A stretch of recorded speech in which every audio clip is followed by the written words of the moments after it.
Well, hello everyone. This is probably the weirdest bowl turning I've ever done.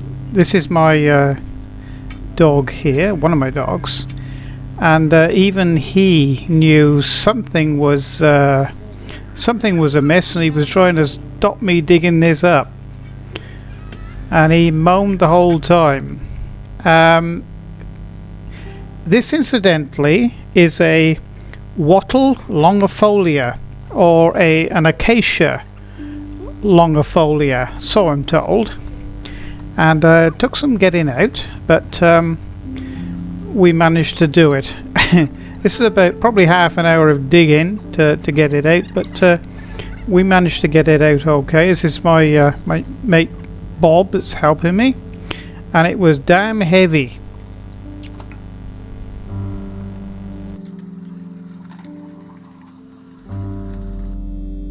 So I proceeded to power or pressure wash it all off and get rid of a lot of the dead, I suppose, rotten wood out of it, and dirt and stones and what have you. And then I started to cut it up to manageable pieces to put on the lathe or the CNC machine.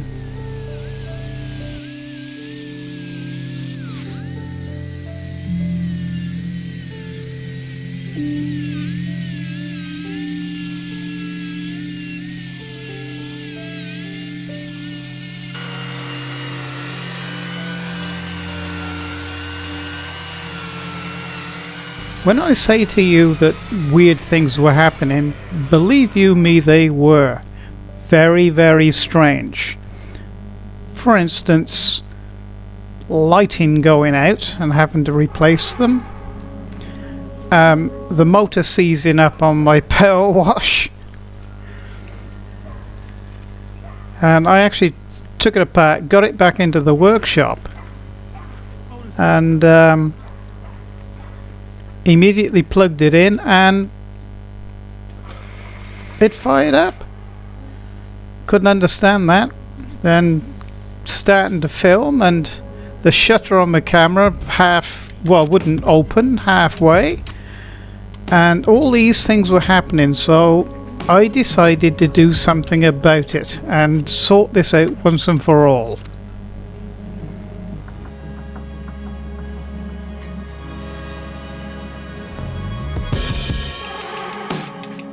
That wasn't going to work. I was out of gas. So then I decided to do something I knew that was going to work.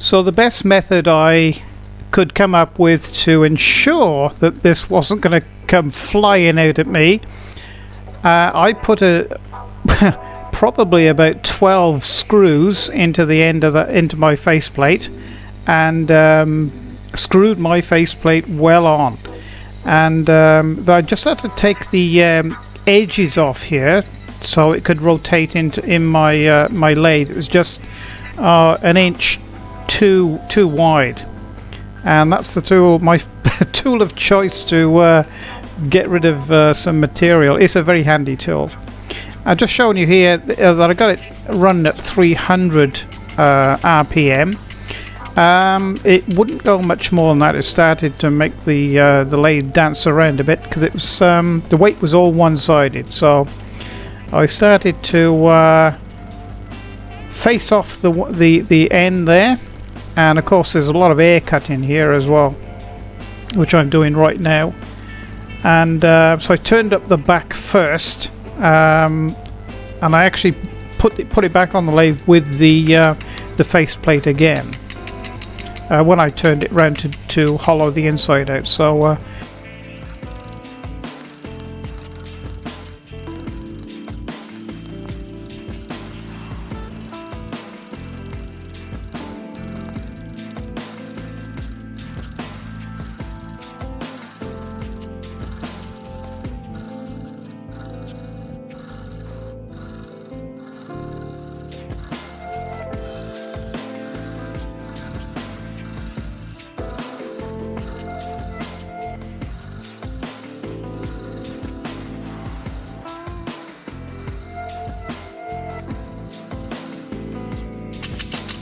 at this point I started to taper the, from the bottom up to the mouth then, as it were. I started to taper it out and take some of the higher material off. This whole process of just turning this back end probably took probably an hour. But you can see the start of the result there of the tapering effect.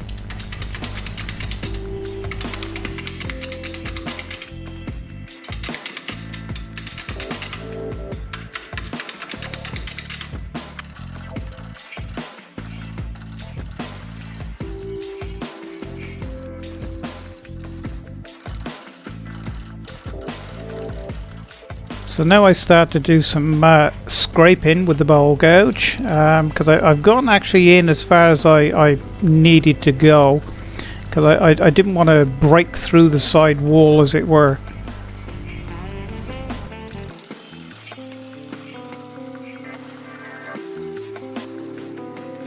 So then I discovered there was a lot of spalted or rotten or punky wood that was in the side wall, and I had to do something about it. So I used quite a lot of super glue or CA glue to strengthen things up, because I really didn't want this to start flying apart. So I'm not quite sure how many bottles of CA glue I put in there, but it was the whole of this bottle, a small bottle, plus a lot of other smaller ones, tubes, and I think I zoom in a minute and show you how much I've put in.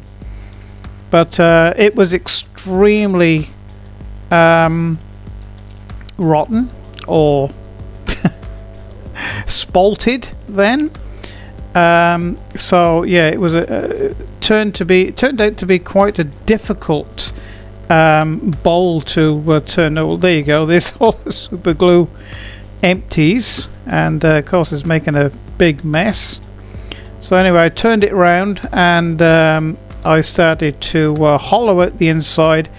As it was so rotten, I decided I was going to use the tailstock to support the other end, or the back end of the bowl, as I was machining hollowing out the bowl. I just leave quite a thick stub there for it to take some of the load. I find this the best method, especially when it's material that you're machining that's should we say less than perfect, and you really don't want the thing to come flying out at you, especially something of this weight and this size. So you take all the precautions you can, or safety precautions we'll say. You can see the stub there now, and yeah, it works.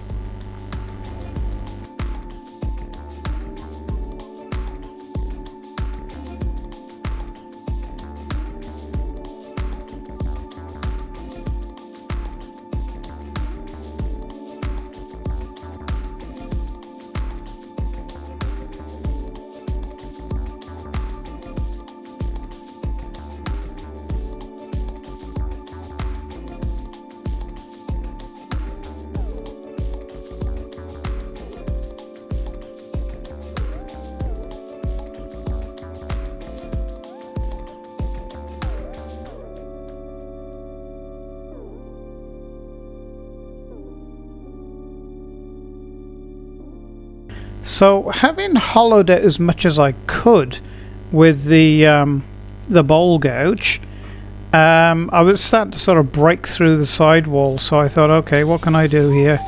Because there was a lot of rotten material that I just had to get rid of. So I got my trusted tool my go-to tool for removing wood. And started to take the inside out with that, which I did. I got down to good wood, and then I used my other go-to tool, which is a rotary wire brush on the end of the drill, because I couldn't sand it exactly.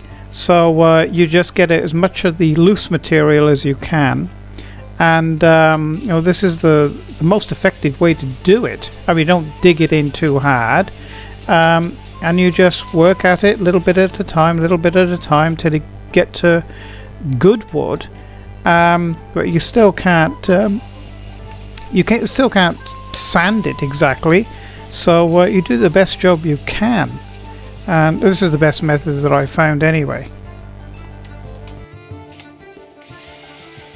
And then of course then there's the outside. Now okay, I treated this with super glue, and it hardened up you know, the majority of the material, but there was still quite a bit of loose material, so this is the best method. It leaves a matte sort of finish, but what I elected to do with this piece, to seal it and to, you know, make it presentable as a bowl of sorts, I actually sprayed it with gloss enamel, actually varnish, and it turned out reasonably well. Actually, it's quite a nice looking bowl now. But you know, you don't know what. Well, there I am spraying it now, but you don't know sort of how you're going to end up with the bowl, especially with spalted timber, until you start machining it, and you just pick the best method that you can to get the best result that you can. So I hope you've enjoyed this this video today, and please press like and subscribe to my channel and pass it on to your friends, and come and visit my channel. There's now over 260 videos now, so thank you for joining me, and bye for now till next time.